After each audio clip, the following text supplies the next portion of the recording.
Sa malalim na kagubatan, si Yuji ay inaatake ng isang halimaw. Gamit ang mahika, tumawag siya sa isang bola ng apoy mula sa mga anino, agad itong tinalo, umatras mula sa lugar at kinokolekta ang mga kristal ng mana.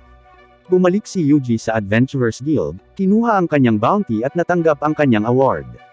Biglang, binuksan ng isang blonde na lalaki ang mga pintuan ng guild, na nag-aalerto sa kanila sa problema na nangyayari sa kagubatan.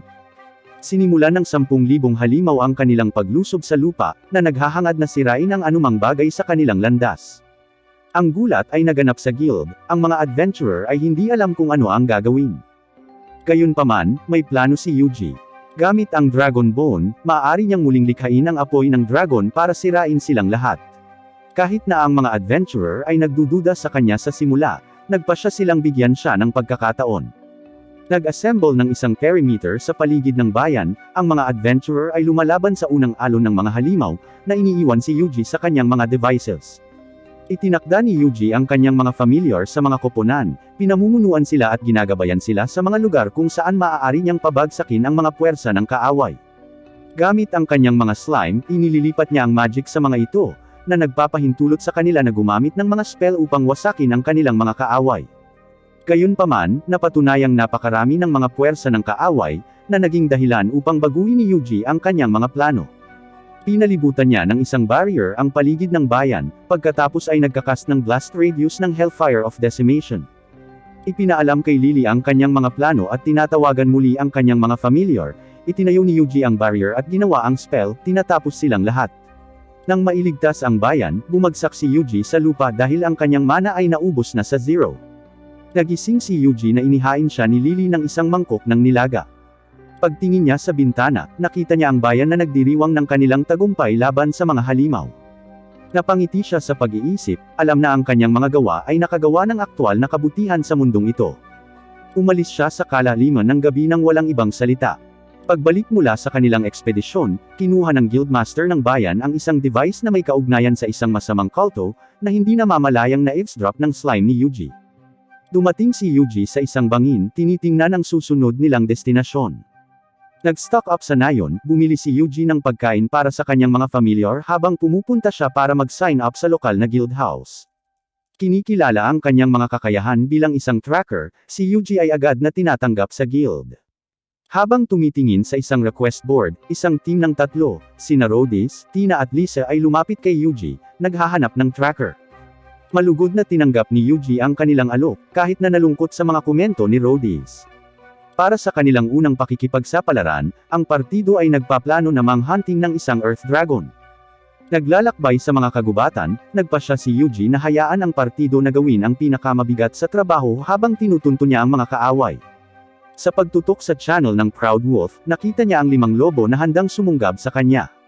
Sa pag-aalerto sa partido, sila ay nagsimulang kumilos, at mabilis na binuwag ang mga kaaway. Gabi na at nagpasya ang party na magpahinga. Nagtatalaga ng bantay sa gabi sa party, hindi nagtagal ay nakatulog si Yuji, na naginip tungkol sa unang pagkakataon na pinaamo niya ang isang halimaw. Nagising sa mundo, na tila nahimatay dahil sa pagod, sinalubong siya ng isang window na nagpapakita ng kanyang class at mga istatistika tulad ng gagawin ng isang laro. Inilagay niya ang kanyang kamay pabalik, hinawakan ng isang slime sa ulo nito at pinaamo ito. Dinala siya ng slime sa isang lumang kubo sa isang puno kung saan tahimik na nakalagay ang mga sinaunang bookshelf. Pagbukas ng isang libro, agad niyang nakuha ang magic na nakasulat sa pagbabasa nito. Lumapit ang mga slime kay Yuji, na gustong mapaamo, na ginagawa niya ito nang hindi alam kung bakit. Pagkatapos ay binasa ng mga slime ang mga aklat, na nagpapahintulot kay Yuji na tipunin ang lahat ng mahika sa loob ng mga aklat na yon. Pagkagising mula sa kanyang panaginip, ipinaalam sa kanya ng kanyang mga slime ang pag-alis ni Rhodis sa gitna ng kanyang pagbabantay. Napagpasyahan ni Yuji na si Rhodis ay may masamang plano. Hindi lang si Yuji ang nakaintindi sa mga kahinahinalang aksyon ni Rhodis. Sinundan ni Tina at Lisa si Rhodis sa kagubatan, na nag-espiya sa kanya habang pumapasok siya sa isang tolda. Tingid sa kaalaman ni Rhodis, si Yuji ay nakikinig sa kanya sa buong oras sa pamamagitan ng paggamit ng monster stealth. Si Rhodis ay nag-human trafficking, na nagpapaliwanag kung bakit ang lahat ng iba pa niyang partido ay misteryosong nawala. Si Rhodis, gayunpaman, ay may pahiwatig na ang mga batang babae ay sumusunod sa kanya, na nagpapaalam sa kanyang mga kasabwat tungkol sa kanila. Tumingala ang matandang lalaki sa langit, naramdamang nasa kanila ang asul na buwan. Sinabihan niya ang kanyang mga goons na tapusin ito ng mabilis upang maiwasan ang anumang halimaw. Natisod ang isa sa kanilang mga bitag, si Rhodys ay tumakbo palabas ng tent, handang tambangan ang mga babae. Gayunpaman, natutugunan siya ng isang nakakagambalang tanawin, isang halimaw na hindi masabi ang pagkakakilanlan. Sa takot sa potensyal ng halimaw, tinawag ng matandang lalaki ang party, at umatras sa tolda. Sa lumalabas, ang halimaw ay talagang isang grupo lamang ng mga slimes ni Yuji na nakatambak sa Proud Wolf. Sa pagpapasya sa isang frost spell, mabilis na pinalibutan ng mga slime ni Yuji ang tent at binalot ito ng frost magic. Paglabas ng mga tulisan, kinilala ni Tina ang matandang bandido bilang si Gelios na may bounty sa kanyang ulo. Nilamon ng slime ni Yuji ang mga bandido dito at ipinagpatuloy nila ang kanilang quest. Bago iyon, nagpasya silang gumawa ng bagong campsite gamit ang mga slime ni Yuji. Sa pagtayo ng campsite, si Yuji at Proud Wolf ay humalili sa magmamasid na bantay na hindi pa rin nawawala sa kanyang isipan ang mga salita ni Gelios. Ang party ay madaling pumasok sa Delight Canyon nang walang Earth Dragon na nakikita. Napansin ni Tina na kakaiba ang sitwasyon dahil hindi pa sila nakakaharap ng mga halimaw na mababang antas habang naglalakbay sila. Nakakagulat, ang mga slime ni Yuji ay nag-aasikaso sa negosyo, pinapatay silang mag-isa kahit na sa paggamit lang ng magic limiter. Nang malapit na sa gitna ng canyon, ang langit ay nagiging kulay purple at isang bagyo ang nabubuo sa kalangitan. Kasabay nito, ipinaalam ng isang pari, si Padre Stale, sa kanyang guildmaster, si Ryard, ang propesya na dulot ng Blue Moon. Isang kapahamakan ang sasapit sa mundo, na nagsasummon ng isang halimaw na napakalaki ang sukat. Habang nagngangalit ang kalamidad, naalerto si Yuji sa presensya nito, na nagpapaalam sa kanyang partido. Tumatakbo sa isang siwang sa canyon kung saan ang matataas na antas na halimaw ay hindi nagpapakita sa loob ng maraming taon, nagpasya ang partido na tumakbo sa ligtas na lugar sa kilya. Pag-scouting sa lugar at pag-alis ng daan, ang mga slimes ay mabilis na pinapatay ang kanilang mga kalaban habang ang Proud Wolf ay nagmamadali sa paglampas sa hagupit ng malakas na hangin. Gayunpaman, habang tumatakbo sila sa siwang, naharang ang kanilang dinadaanan ng isang nagbabantang presensya, ang halimaw na hinahabol nila sa lahat ng oras na ito. Ang Earth Dragon ay lumitaw sa pinakamasama na posibleng sandali. Ang mga babae ay umatras sa isang mas ligtas na distansya, habang si Yuji ay nakatitig ng walang takot sa kanyang kalaban. Simula sa mas mahihinang spell, pinaulanan ni Yuji ang dragon sa pamamagitan ng mga pambihirang spell, na isinasaalang-alang ang kanyang partido. Kinaladkad ang Earth Dragon sa isang sulok ng siwang kung saan malakas ang hangin, nag-ipon siya ng isang bagyo ng alikabok gamit ang bumabagsak na mga bato, na lumikha ng isang talukbong ng proteksyon sa pagitan niya at ng dragon. Sa pagkakakulong ng Earth Dragon, inilalabas niya ang Hellfire of Decimation, na nilipol ito. Pagbalik sa Guildhouse kasama ang bungo ng dragon at ang mga bandido, sila ay ginawaran ng 14 na milyong chikol para sa kanilang bounty. Bago niya matanggap ang kanyang gantimpala, pinahinto siya ni Ryard na humiling sa kanya na sumali sa isang pulong upang pag-usapan ang Blood Dragon na lumitaw bilang isang kalamidad. Gamit ang thoughtography para ilarawan ang dragon, kinumpirma niya ang mga hinala ng pari at ng guildmaster na nagsaliksik sa Book of Legends. Ang dragon ang siyang magwa-wipe out sa kontinente sa loob ng 3 araw ayon sa libro. Gayunpaman, inihula na ang isang banal na sugo na may maladyos na kapangyarihan ay sinasabing matatalo ang naturang nilalang. Ang propesya na ito ay naglalabas ng isang alaala mula kay Ryard, na nagsasabi na sila ay gumawa ng isang ritual 30 taon na ang nakakaraan upang isummon ang divine emissary na ito. Napagpasyahan ni Ryard na maaaring na isummon ng ritual ang dragon na ito sa halip na ang kanilang tagapagligtas. Sa kanilang talakayan, muling nagkulay ube ang langit at ipinaalam sa kanya ng slime ni Yuji na lumaki ang dragon. Ipinaalam niya sa board ang tungkol sa dragon na nagdudulot ng gulat sa kanila. Ibinagsak ni Ryard ang kanyang kamay sa mesa, pinatahimik ang silid. Nag-issue siya ng utos sa board, inutusan silang atakihin ang dragon sa madaling araw. Pagbalik sa bulwagan para kumain, si Yuji ay nilapitan ni Tina at Lisa at nakipag-usap sila. Nakatayo si Father Stale sa isang sulok, natanto ang potensyal ni Yuji at iniimbitahan siya sa simbahan para iregalo sa kanya ang Dagger of Kethis, isang sinaunang relic na nagbibigay daan sa gumagamit na mag-concentrate ng mana sa dulo nito. Habang nagpapahinga para sa gabi, ipinaalam sa kanya ng slime ni Yuji ang status ng dragon, na pagtanto na kailangan niyang gawin ang lahat ng kanyang makakaya upang pigilan ang kalamidad na mangyari. Si Yuji ay nagmamadaling lumabas sa Delight Canyon, na nakaharap sa dragon na naghahanda itong labanan. Gamit ang isang solong slime upang i-cast ang Hellfire of Decimation, binaril niya ang dragon sa mukha habang ang dragon ay sumasalungat gamit ang marahas na pag-atake. Sa isang mabilisang galaw, naglagay si Yuji ng harang na pumoprotekta sa kanyang mga familiar mula sa pagsabog. Ang slime ay nagpapalam sa kanya ng isang kakaibang nangyayari sa dragon. Ang dragon ay sumisipsip ng mana mula sa pagkawasak, na nagiging sanhi ng paglaki nito. Sa pagpapasya sa paggamit ng Dagger of Kethis, si Yuji ay nagutos ng frontal assault sa dragon habang pinangangalagaan niya ang mga ito mula sa pinsala. Diretso sa panganib, inihagis niya ang isa sa kanyang mga slime para harangan ang pag-atake ng dragon at sumugod sa labanan. Gamit ang kombinasyon ng mga jump boost at mga barrier, inilalapit niya ang distansya sa pagitan niya at ng kanyang kaaway, dumiretso sa mukha ng dragon. Inaabala ang dragon gamit ang isang bola ng apoy, ipinasok niya ang kanyang kapangyarihan sa punyal at itinapat ito sa mata ng dragon, at pinasabog ang nilalang mula sa loob. Gayunpaman, hindi ito sapat upang patayin ito. Napatalsik sa mga pader at na-corner ng pag-atake ng dragon, si Yuji ay tumawag ng isang divine strike mula sa kalangitan at sumugod para sa pagpatay. Siya ay nag-channel ng Hellfire of Demise sa blade, pinuputol ang ulo nito ng malinis mula sa katawan nito. Kinaumagahan, binati siya ni Ryard na nagpahayag ng kanyang pasasalamat sa pagpatay sa dragon, mukhang alam nila na siya ang tumapos kahit hindi niya sinasabi. Bumaba siya para sa almusal kasama sina Tina at Lisa, humihingi ng mga rekomendasyon para sa kanyang susunod na paglalakbay. Inirerekomenda ni Lisa ang Rica Ardo, isang bayan na sinasabing may masarap na pagkain at isang mainit at komportableng lugar. Habang naglalakbay patungong Rica Ardo, ipinaalam sa kanya ng mga slime ang tungkol sa emergency ni Dryad, na hinihiling sa kanya na tingnan ang lugar kung saan lumitaw ang asul na dragon. Tila kailangan ni Dryad ng tulong sa pag-iipon ng mga mushroom para ayusin ang mga espesyal na potion tulad ng Sage Potion at Mana Restoration Potion. Tutulungan nila si Yuji sa kanyang mana dahil sa madalas niya itong nauubos. Gamit ang kanyang mga slime, kumukuha siya ng isang bangkos para kay Dryad at gumamit sila ng proseso ng distilling para gumawa ng mga potion.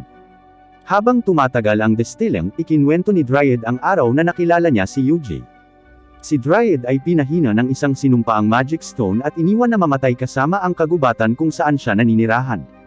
Mabilis na pinagaling ni Yuji si Dryad, pinawi ang sumpa ng magic stone at winasak ang mga demonyong nakakubli sa loob. Bilang regalo, nabigyan si Yuji ng isang bangkos ng mga pambihirang bulaklak.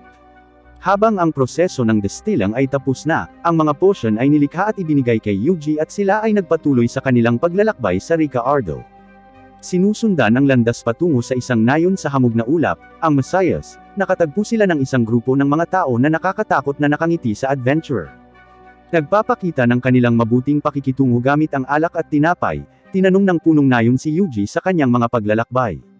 Gayunpaman, naramdaman ni Yuji na may nakatago sa ilalim ng mga nakangiting mukha na yon. Pag-abot sa tuktok ng burol, nakita nila ang kanilang mga sarili na sinalubong ng isang blizzard na humaharang sa kanilang daan patungo sa Rica Ardo. Pagdating sa bayan ng Rica Ardo, sinalubong siya ng isang gwardya na nagpapaliwanag na nagsimula ang blizzard 10 araw lamang ang nakalipas.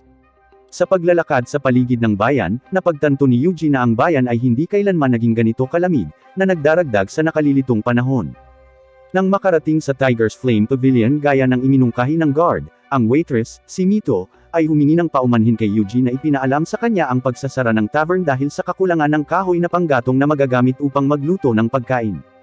Dahil gustong matikman ang pagkain ng tavern, pumunta si Yuji sa mga kalapit na kagubatan upang kumuha ng panggatong. Nagsummon si Yuji ng palakol at hiniwa ang isang buong bangkos ng mga puno, na ginawang isang stack ng panggatong sa lupa. Ginagamit niya ang mga slime upang sumipsip ng kahalumigmigan sa loob ng tinadtad na kahoy na lumilikha ng tuyong sa lansa ng kahoy na panggatong. Pagbalik sa tavern na may dalang panggatong, sinabi ng master ng tavern, si Hari, kay Yuji na hindi sila maaaring magluto ng kahit ano dito dahil ito ay masyadong tuyo. Bilang tugon, inutusan ni Yuji ang mga slime na maglagay ng ilang kahalumigmigan sa kahoy, na ginagawa itong perpektong piraso ng kahoy na panggatong. Gamit ang salansan ng kahoy na panggatong sa kanyang disposal, nagluluto si Hari ng isang napakagandang piraso ng steak para matikman ni Yuji. Pagtikim ng pagkain sa isang sandali, ang panlasa ni Yuji ay ipinadala siya sa langit, kumakain ng perpektong pagkain. Sa pagnanais na magpatuloy ang makalangit na lasa na ito, pinasalamatan ni Yuji ang dalawa para sa pagkain at pumunta siya sa Adventurers Guild upang makita kung saan siya makakatulong. Nakakagulat, lahat ng request mula sa request board ay para sa panggatong na agad tinanggap ni Yuji. Pagpunta sa lugar ng panggatong, si Yuji ay nagsimulang magtrabaho, gamit ang kanyang palako upang sirain ang lahat ng mga punong nakikita. Pinuputol niya ang mga puno sa perpektong sukat na mga kahoy at inutusan ang kanyang mga slime na sumipsip ng kahalumigmigan sa loob ng mga ito, tulad ng para kay hari. Sa pagpapatuloy ng proseso para sa lahat ng mga puno sa lugar, nangalap siya ng 3 araw na halaga ng mga salansan ng kahoy na panggatong para sa mga tao ng Ricaardo. Gayunpaman, ito ay tila hindi pa rin sapat. Sa pagkuha sa lahat ng mga kahilingan sa kahoy na panggatong, itinakda ni Yuji ang kanyang mga plano sa deforestation, na lumilikha ng hindi maarok na dami ng panggatong para sa mga tao ng Ricaardo. Sa muli sa tavern, si Yuji at ang kanyang mga familiar ay ginagantimpalaan sa isang piging na walang alinlangan na makalangit. Ang tavern, gayunpaman, ay nagkaroon ng kaunting problema kung saan ang kanilang mga taniman ng halaman ay sinalanta ng mga halimaw. Natukso sa pag-iisip na ilalabas ang pinakamahusay na gawa ni Hari, si Yuji at ang kanyang mga familiar ay nakipagsapalaran sa Rice Hill Herb Field para hanapin ang mga halimaw na iyon. Hinahati sila sa 2 koponan, ang mga familiar ni Yuji ay umaalingaw sa field, sinisira ang lahat ng halimaw sa kanilang dinadaanan habang pinoprotektahan ang field.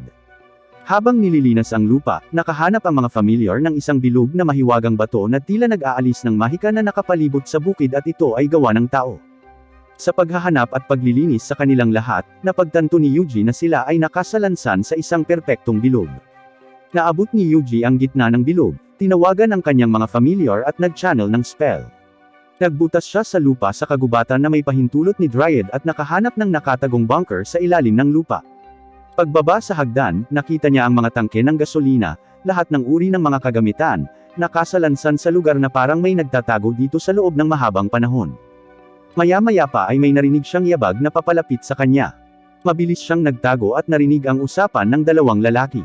Sinusundan niya sila sa isang daanan, nawala sila habang binubuksan niya ang pinto. Ang mga slime ni Yuji, na nasa sabik sa kanilang pakikipagsapalaran, ay nagpasya na makipagsapalaran sa paligid ng labyrinth habang si Yuji ay nagkakas ng monster stealth sa kanila. Sinusubaybayan ng mga slime ang 2 lalaki, sinusundan sila hanggang sa lampasan ang mga pintuan at hagdan. Sinundan ang mga bakas ng slimes, dinala siya pabalik nito sa Messias kung saan nalaman niyang ang mga taong nakatira doon ay pawang miyembro ng Blue Moon Cult. Dahil ang kanilang curse well, ang makina na gumagawa ng mga sinumpaang magic stone, ay nawasak ni Yuji, nagpa siya ang leader ng culto na bawiin ang lahat ng magic stone sa paligid ng village at patayin ang sinumang saksi na humahadlang sa kanila. Si Yuji, na nakikinig sa kanila, ay nag-iisip ng plano para iligtas ang nayon. Gamit ang kanyang mga slime, nagsasagawa siya ng ilang scouting sa village at nag-set up ng perimeter sa paligid ng village gamit ang mga slime upang pigilan silang umalis. Habang hinuhuli nila ang mga miyembro ng culto, ninanakaw ng iba niyang mga slime ang lahat ng mga dokumento at kayamanan ng culto, na iniiwan ang mga ito na walang natirang babalikan. Bumalik sa corner, ang mga miyembro ng culto ay umatras sa isang liblib na silid, habang naghihintay na ang mga slime ni Yuji. Sa pagtalakay sa kanilang susunod na hakbang, napagpasyahan ng pinuno na ang isang traidor ay kasama nila at nagpasya na gamitin ang cleansing flame upang atakihin pabalik ang taong umatake sa kanila. Nang walang pag-aalinlangan, hinugot ng mga miyembro ng culto ang kanilang mga espada, pinatay ang kanilang mga sarili para buhayin ang cleansing flame. Iniipon ang kanyang mga slime, inilunsad ni Yuji ang mga ito pabalik sa kaligtasan at bumubuo ng ilang mga barrier sa paligid ng nayon gamit ang iba pa niyang mga slime. Ang cleansing flame ay pumuputok mula sa kailaliman ng mga bakuran ng nayon, na nilamon ang buong nayon sa isang berdeng kulay. Ang mga barrier ay halos hindi nakahawak sa napakalaking puwersa ng apoy at si Yuji ay naghanap ng paraan upang mapataas ang depensa ng barrier. Pinagsasama-sama ang isang hanay ng mga spell, lumikha siya ng ultimate defense spell, na hinaharang ang pagsabog gamit ang kanyang bagong spell. Ang spell ay nahawakan ang pagsabog ng bahagya lamang. Ito ay lumikha ng isang maliit na crater mula sa kung saan ito pumutok. Bumalik si Yuji sa Ricaardo para lamang makita ang mga taong nayon na nakatayo sa pasukan, nag-aalala sa kanyang kaligtasan. Salamat sa mga pagsisikap ni Yuji, ang blizzard ay humina, na nagpapahintulot sa hamog na nagyelo na dahan-daang matuno at ibalik ang Ricaardo sa dati. Kinabukasan, ipinagdiriwang ng nayon ang pagtatapos ng blizzard kung saan si Yuji ang sentro ng kanilang pagdiriwang. Sa masasarap na pagkain at masayang inumin, ipinagdiriwang ni Yuji ang araw. Sa pahinga para sa gabi, nagpa siya si Yuji na tingnan ang mga dokumentong ninakaw niya mula sa mga miyembro ng culto. Matapos tingnan ang mga ito, nawala ang teksto sa mga dokumento, na para bang nilagyan ito ng spell. Sa isa lamang na may tekstong buo, nalaman niyang ang kulto ay may listahan ng mga target na may pangalan ni Yuji. Ang mga assassin na inupahan ng kulto ay tinutuntun si Yuji, hinahanap ang kanyang lokasyon at nagpaplanong patayin siya. Natagpuan nila siyang naglalakad sa isang kagubatan, dumiretso sa kanila. Sa mungkahi ni Meryl, ang guild attendant, si Yuji ay naglalakbay sa Bogiana upang kumuha ng baluti para sa kanyang mga slime at Proud Wolf. Pag-scouting sa unahan, nakita niya ang dalawang assassin na naghihintay sa kanya, kaya nagpasya siyang umidlip para magmukhang hindi siya banta sa kulto.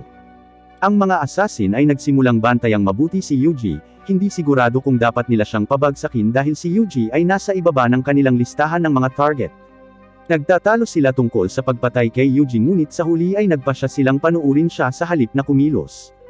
Kasabay nito, nagpasya si Yuji na huwag tapusin ang mga ito dito, na gustong maalis ang kanyang pangalan mula sa kanilang listahan.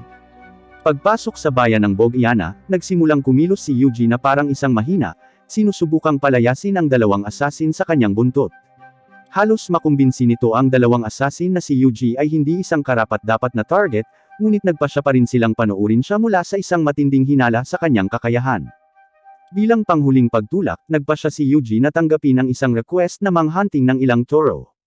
Ipinaliwanag ni Yuji ang plano ng laro sa kanyang mga familiar na nagsasabi sa kanila na hindi siya gagamit ng anumang mga nakakasakit na spell upang sa wakas ay kumbansihin ang dalawang assassin. Para magawa yon, hiniling ni Yuji sa Proud Wolf na tapusin ang mga toro ng mag-isa. Sa pagkamangha ni Yuji, ang Proud Wolf ay talagang malakas sa buong oras na ito, at ang tanging dahilan kung bakit siya napaamo ay dahil si Yuji ay napakalakas. Pinabagsak ng Proud Wolf silang tatlo ng madali, na nagdulot ng kaunting isyu sa pag-arte na dapat nilang gawin.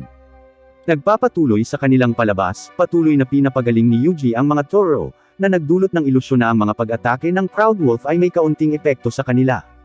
Gayunpaman, ang Proud Wolf ay nalulugod sa hamon, nagpapalakas at lumalagong mabangis.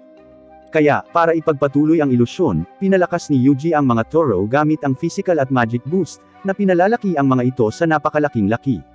Sa pag-aakalang binigyan niya sila ng labis na buff, nagpasya si Yuji na bigyan ng Proud Wolf ng isang ngunit tumanggi siya.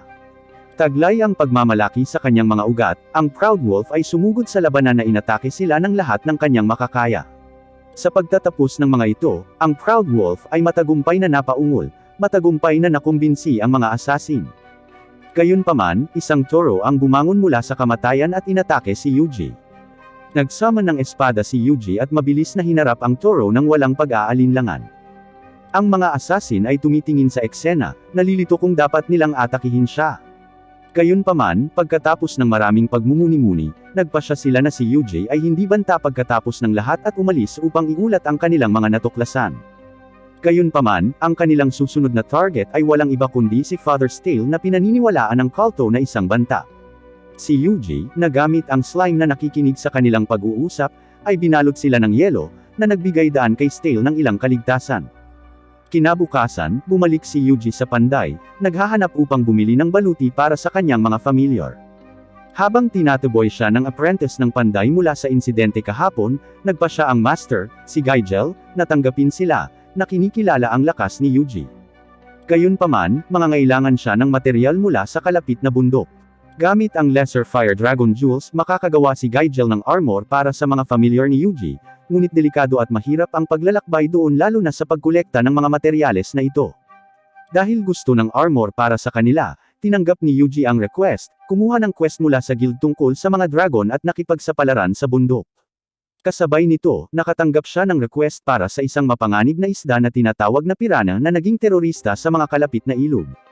Para sa kanilang unang paghinto, nakipagsapalaran si Yuji sa tabing ilog kung saan nakakita siya ng isang bagong uri ng slime, ang fire slime. Pinaamo sila pagkatapos makita ang nilalang, tinanong niya sila kung naramdaman nila ang piranha na nagtatago.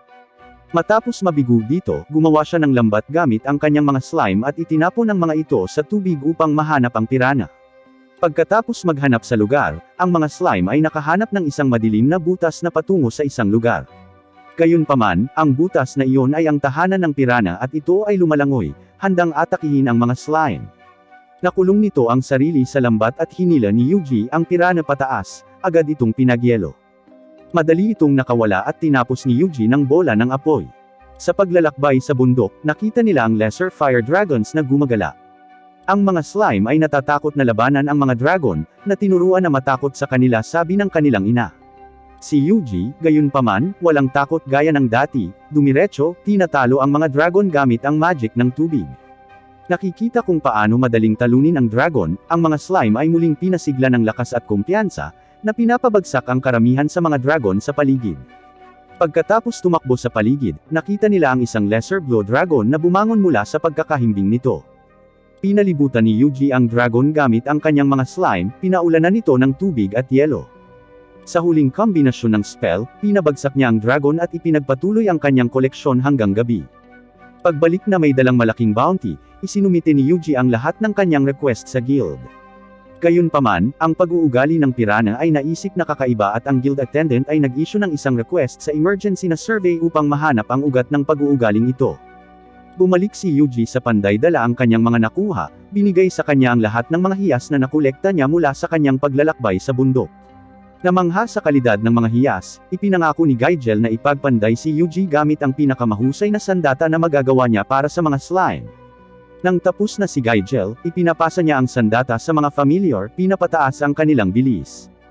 Upang subukan ang tibay ng armor, pinapataas ni Yuji ang bilis at depensa ng kanyang slimes at Proud Wolf, na hinahayaan silang tumakbo sa paligid ng halos kasing bilis na ng liwanag.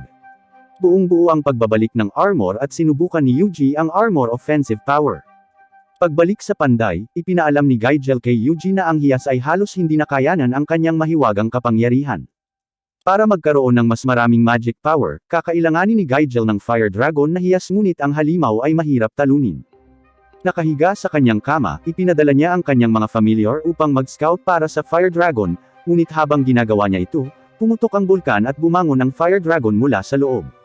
Sa pagsubaybay sa dalawang lalaki na patungo sa tuktok, natuklasan ni Yuji na kasama sila sa kulto ng Blue Moon, na naghahanap na gamitin ang Fire Dragon para sa kanilang sariling paraan. Mabilis, nahuli ni Yuji ang dalawang lalaki, ngunit pinatay nila ang kanilang sarili bago pa sila mapagsalita ni Yuji. Bagamat nawala ng impormasyon si Yuji, maaari pa rin niyang buksan ang mga barriles na dala nila. Sa pagtawag kay Dryad, ipinaalam niya kay Yuji ang tungkol sa mga sangkap sa loob, may dala silang cursed water. Tinatanggal ni Yuji ang sumpa sa tubig at umalis si Dryad. Sa puntong ito, ang mga taga-nayon ay umaatras mula sa bulkan at si Yuji ay napilitang harapin ang sitwasyon ng direkta. Ang Fire Dragon ay hindi kailanman nagising sa panahon ng isang bagyo at kapag nangyari ito, lalamunan nito ang buong nayon sa apoy. Sa pagtatasa ng sitwasyon, nagpasya si Yuji na hilingin sa Proud Wolf na tumayo malapit sa ilog upang makita kung titigil ito sa ilog.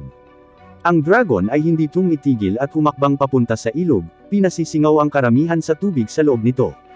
Dahil walang pagpipilian kundi ang lumaban, tinawagan ni Yuji ang kanyang mga familiar upang harapin ang dragon, na nilamon nito sa isang barrage ng pag-atake ng yelo. Gayunpaman, ito ay nagpapatunay lamang na pinapabagal ang dragon, na walang gumagana sa kanyang mga pag-atake. Humakbang ang dragon papunta sa ilog. Sa isang mabilis na utos, pinakawalan ni Yuji ang isang barrier na pumipigil sa tubig ng ilog, na binaha ang dragon sa napakalaking alon ng tubig. Bagamat pansamantala nitong pinigilan ang dragon, hindi pa rin ito sapat para ibagsak ito. Ang dragon, na galit sa pinsalang natamo nito, ay tumingin sa Bogiana, na nag-channel ng malaking bowl ang apoy. Dahil alam niyang wala na siyang ibang pagpipilian, ginamit ni Yuji ang kanyang slime na may hiyas ng Blue Dragon at inilabas ang Permafrost Curse sa pamamagitan nito. Dinaig ng pag-atake ang bola ng apoy ng dragon, pinagyelo ang buong katawan nito at isang malaking tipak ng lupa na kasama nito. Dahil doon, napatay ang dragon at naghihintay sa kanya ang kanyang premyo. Maliban doon, napansin niya ang isang misteryosong bagay kasama ang hiyas. Pagbalik sa bayan, ipinasa niya ang hiyas kay Geigal, nangako kay Yuji na may gagawin siya rito. Naglalakad si Yuji pabalik sa guild, umaasang maghanap ng mga sagot para sa misteryosong bagay na nakolekta niya. Sa pag-inspection, kinilala ito ng attendant bilang isang artificial rain machine, na ginagamit lamang sa panahon ng tagtuyot. Inaalala ang mga salita ng dalawang lalaki sa bundok, itinuon niya ang kanyang mga mata sa Orderian, na naghahanap ng mga sagot. Sa kailaliman ng isang hindi nasabi na kagubatan, isang misteryosong lalaki ang tumatawag sa biyaya ng isang hindi kilalang Diyos, na nakakuha ng lakas mula sa kanyang ritual. May bagyo at tila si Padre Stale ang nasa gitna ng palaisipang ito. Pagpasok sa Orderion, dumiretso si Yuji sa kanilang guild house, na may mga mata na seryosong nakatingin sa kanya. Umupo siya sa isang mesa, nakikinig sa dalawang lalaking nakatingin sa kanya, na pagtanto na ang kulto ay aktibo sa gitna ng bayan. Bago pa siya makagawa ng anupaman, nilapitan siya ni Padre Stale at ng kanyang aide na si Johan. Dinala siya sa isang katedral, ipinaalam nila sa kanya ang tungkol sa kulto ng Blue Moon at ang kanilang kontrol sa guild sa Orderion. Si Stale ay dating bahagi ng grupong tinatawag na Church of the Blue Moon, isang uri ng grupo para parangalan ang mga nasawi. Si Walter, isang lalaking sumama sa kanila sa panahon ng paghihimagsik ng grupo, ay umakyat sa ranggo ng simbahan at naging kanang kamay ni Stale. Gayunpaman, ang kanyang mga ambisyon ay naiiba sa sarili ni Stale. Isang araw nang bigyan ng patnubay ng mga Diyos si Stale, sinabi nito sa kanya na buwagin ang Church of the Blue Moon ngunit tumanggi si Stale. Sa kalaunan, ang simbahan ang nagiging kultong nakita nila ngayon, na nakatuon sa kanilang ideolohiya sa paglilinis ng mundo. Gayunpaman, hindi lahat ay nawala. Kung totoo ang mga alamat na siya na may hawak ng Dagger of Kethis ay magliligtas sa mundo, at iyon ay walang iba kundi si Yuji. Naniniwala si Stale na si Yuji ang emissary na magliligtas sa mundo, kaya naman niregaluhan niya si Yuji ng dagger. Sa background, sinabihan si Walter tungkol sa presensya ni Yuji, sa paniniwalang siya ang emissary. Alam na ang kanyang paghahari ay nasa panganib, siya ay naghahanap ng paggalang mula sa mga divine, lumuluhod sa harap ng isang makina. Nakuha ang patnubay na kailangan niya, nagtakda siyang gabayan si Yuji sa kanyang kapahamakan. Nang maglaon ng gabing iyon, nakahiga si Yuji sa kama, iniisip ang kanyang pag-iral bilang emisaryo. Sa pagsisikap na makakuha ng karagdagang impormasyon mula kay Stale, binisita niya ang simbahan kinaumagahan ngunit nakaalis na sila. Dahil sa wala ng opsyon, nagpa siya si Yuji na subaybayan sila sa direksyon kung saan siya dadalhin ng kanyang mga slime. Sa gitna ng kanyang pagsubaybay, sina Stale at Johan ay napadpad sa isang isinumpang barrier. Gamit ang isang kwintas, gumamit si Stale ng basbas para alisin ang barrier.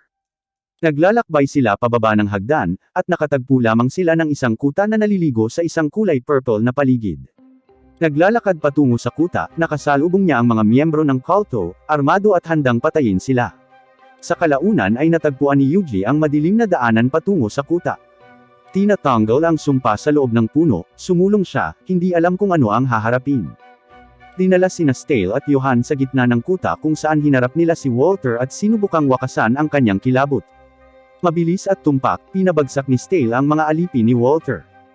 Gayunpaman, siya ay itinali at nakuryente kay Johan, dahil hindi niya alam na siya ay miyembro ng kulto sa buong panahon. Nang magising si Stale mula sa kanyang pagkakuryente, ipinaliwanag ni Walter ang mga pangyayaring naganap nitong ilang linggo. Mula sa unang Magic Stone sa tahanan ni Dryad hanggang sa Fire Dragon, ang kanilang mga plano ay paulit-ulit na nasira. Gayunpaman, sa na-identified na emisaryo, sa wakas ay makakamit ni Walter ang hinahangad niyang gawin. Ang mga miyembro ng kulto ay bumangon mula sa kanilang mga kamatayan, na mamaluktot at deformed, nilamon ng maruming liwanag. Ngunit bago mangyari ang anumang bagay, dumating si Yuji sa takdang panahon, na iniligtas si Stale mula sa panganib. Sa pagharap kay Walter sa kanyang tahanan, sa wakas ay maisasagawa na ni Walter ang kanyang plano. Gamit ang kanyang mga maruruming tagasunod, ginulo ni Walter si Yuji habang papunta siya sa kanyang trono. Si Walter ay nakaupo sa kanyang trono, sinisipsip ang mga likido mula sa loob habang siya ay sumisigaw sa matinding paghihirap. Maya-maya, bumukas ang pinto at lumabas si Yuji, handang pigilan si Walter sa isang sandali. Si Walter, gayunpaman, ay nagsimula ng mag-transform sa isang napakalaking halimaw, lumakas ng mas malakas sa segundo. Direktang inatake ni Walter si Yuji ngunit hinarangan niya ito ng barrier. Ginagamit ni Yuji ang kanyang mga familiar upang magpadala ng mga pag-atake kay Walter ngunit mabilis niyang naiwasan ang mga ito. Naramdaman ang tindi ng labanan, gumawa si Yuji ng isang plano kasama ang kanyang mga familiar, na nagpadala ng sunod-sunod na pag-atake sa kanya gamit ang kanyang mga slime. Tumabas si Walter mula sa mga pag-atake ng hindi nasaktan, pinilit si Yuji na gamitin ang kanyang mga familiar na may sandata. Gamit ang mga ito, pinalakas ni Yuji ang offensive, na pinalalakas ang Proud Wolf at ang kanyang slime sa isang makajos na antas. Nakaramdam ng panganib, lumipad si Walter na umaasang takasan sila ngunit napakabagal niya para sa kanila. Pinalabas ni Yuji ang isang bola ng apoy, na tumama kay Walter, na nagpabagsak sa kanya sa lupa. Gayunpaman, kahit na may sugat, ginagamit ni Walter ang kanyang mga nag-transform na mga tagasunod upang pagalingin ang kanyang sarili. Tumilipad sa himpapawid, tinangka ni Walter na maabsorb ang kanyang mga tagasunod, na nagpapahintulot kay Yuji na paulanan siya ng sunod-sunod na pag-atake. Gayunpaman, si Walter ay lumakas ng husto, na nagpapahintulot sa kanya na masira ang barrier na inilagay ni Yuji. Nang maatake pa atros si Yuji, nahuli niya si Walter gamit ang kanyang lambat. Gamit ang kanyang mga slime, muli niyang hinagupit si Walter ng mga pag-atake ng apoy, na nag-iwan sa kanya sa mga butas. Na-corner at nabugbog, nagpasya si Walter na i-absorb ang nakapalibot na mana, na naging ang Sage na inihula sa mga alamat. Ang Sage ay na-summon sa pagkamatay ni Walter at ng kanyang mga tagasunod, na nakikibahagi sa isang ritual ng pagsasummon ng espiritu. Ina-appraise si Yuji ng Sage, tinitingnan ang kanyang mga istatistika at katayuan. Nang siya ay tapos na, ang Sage ay umatake sa kanya ng isang Hellfire of Decimation, nagwawasak ng isang butas sa ibabaw. Dahil alam na magiging mahirap ang laban sa hinaharap, nagbukas si Yuji sa pagpapalakas ng mga istatistika ng kanyang mga familiar at pag-atake sa Sage gamit ang mga spell. Ang Sage ay gumagamit ng isa pang Hellfire of Decimation, halos tamaan ang Proud Wolf.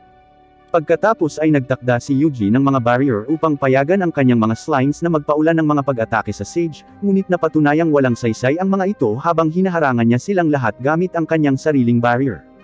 Sinundan ni Yuji ang isang malawak na hanay ng pag-atake ng yelo ngunit hinaranggan ito ng Sage at binasag ang kanyang kulungan. Pagkatapos niyang gawin, binati siya ng isang malakas na bola ng apoy na nagpapadala sa kanya pababa sa lupa. Gayunpaman, siya ay hindi napipinsala. Sa lupa, nagpadala siya ng Hellfire of Decimation kay Yuji at sinundan ni Yuji ng isa sa kanyang sarili. Ang spell ay naka-overwhelmed sa Sage at ito ay pumutok sa kanyang mukha, ngunit siya ay sa kasamaang palad, hindi nasaktan. Nasiyahan sa labanan, ang Sage ay nag-conjure ng isang lilang bola mula sa lupa, na nagkakalat ng isang lilang kulay sa hangin sa buong rehiyon. Umuulan ang kulay hanggang sa lupa, tinatamaan ang mga halimaw, ginagawa silang mga savage na halimaw. Sa paglubog ng mundo sa kadiliman, ang mga tao ay naiwan upang makasurvive ng mag-isa, pinabagsak ang mga nilalang sa kanilang makakaya. Ang Sage ay nangangaral kay Yuji, na gustong magdala ng kaligtasan sa pamamagitan ng pagkawasak. Itinutok niya ang kanyang Hellfire of Decimation kay Yuji at hinarangan ito ni Yuji ng barrier. Ang barrier, gayunpaman, ay hindi magtatagal at si Yuji ay nag-counter sa kanya ng isang Hellfire of Decimation na kanyang sarili. Ang dalawang Sage ay nakikipagpalitan ng atake sa isa't isa nang walang sinuman sa kanila ang nanginginig. Sa gitna ng labanan, binigyan ng babala si Yuji tungkol sa mga halimaw na patungo sa mga bayan. Kung titingnan ang sitwasyon, ang mga taong bayan ay lahat ay nagtitipon sa kani-kanilang pasukan, handang ipagtanggol ang kanilang mga tahanan para sa nalalapit na pagsalakay. Naramdaman ang kanilang kagitingan at ang tapang ng mga tao, nagpasya si Yuji na ipaubaya sa kanila ang pagtatanggol ng mga bayan, gamit ang kanyang mga slime upang suportahan sila ng mga boost sa kanilang mga istatistika. Dahil alam lamang niyang gawin ang lahat ng bagay ng mag-isa, nakatagpo siya ng kakaibang pakiramdam ng kaginhawaan dahil alam niyang makakaasa siya sa mga tao. Sa pamamagitan ng mga pagpapalakas na ibinigay, ang mga tao ay pinalakas at pinapatay ang mga sumasalakay na halimaw, bawat isa ay kumukuha ng isang shot upang pumatay. Sa gitna ng kanilang labanan, nakipag-ugnayan si Stale kay Yuji, sinabi sa kanya ang tungkol sa paghahayag na natanggap niya mula sa mga Diyos. Kapag ang araw at buwan ay nagpantay bilang isang bituin sa kalangitan, pagkatapos ay ihahatid ang banal na paghuhukom. Habang nasa isip ang parirala, nagawa ni Yuji na makabuo ng isang plano. Uminom siya ng Sage Potion na ibinalik ang kanyang mana sa kung ano ito 10 minuto ang nakalipas. Umakyat siya sa langit gamit ang kanyang mga barrier, nagpaputok ng Hellfire of Decimation sa Sage. Ang Sage ay nagpaputok ng isa sa kanyang sariling pagkansela sa pag-atake, ngunit iyon ay nang si Yuji ay nakatanggap ng isang abiso para sa Divine Strike. Sa pamamagitan ng spell, paulit-ulit niyang hinahampas ang Sage gamit ang Divine Strike, na naging dahilan upang bahagya siyang masugatan. Hindi pa rin ito sapat, kaya inilabas niya ang Dagger of Kethis at dinala ang kanyang mga slime sa kanyang paligid. Inihagis ang punyal sa hangin, pinatamaan niya ito ng Divine Strike, binubuksan ang kalangitan na nagpapahintulot sa araw at buwan na mag-eclipse. May dagger sa kamay, nagmamadaling bumaba si Yuji sa Sage at nag-set up ng barrier na may Total Isolation Array, na nakakulong sa kanya at sa Sage sa loob. Gamit ang Empowered Dagger, sinaksak niya ito sa Sage, inilabas ang enerhiyang nakaimbak sa loob sa katawan ng Sage. Ang resultang pagsabog ay tinatangay ang lilang kulay, habang nalutang pababa si Yuji. Dahil nailigtas ang mundo at nawasak ang kontrabida, muling naglalakbay si Yuji, muling nag-check-in sa lahat ng bayan.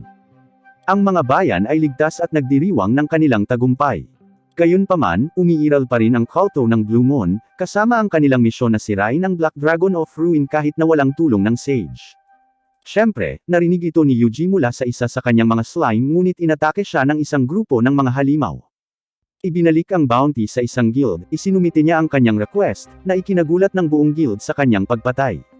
Sa pagkakataong ito, tila kumalat na ang mga alingaw tungkol kay Yuji at sa kanyang mga kabayanihan, na humahantong sa kanilang makilala si Yuji ng halos agad-agad. Naguguluhan si Yuji, nalilito sa susunod niyang gagawin. Dinadala nito ang pagtatapos ng anime. Mag-like at mag-subscribe para matulungan ang channel. Salamat sa panunood.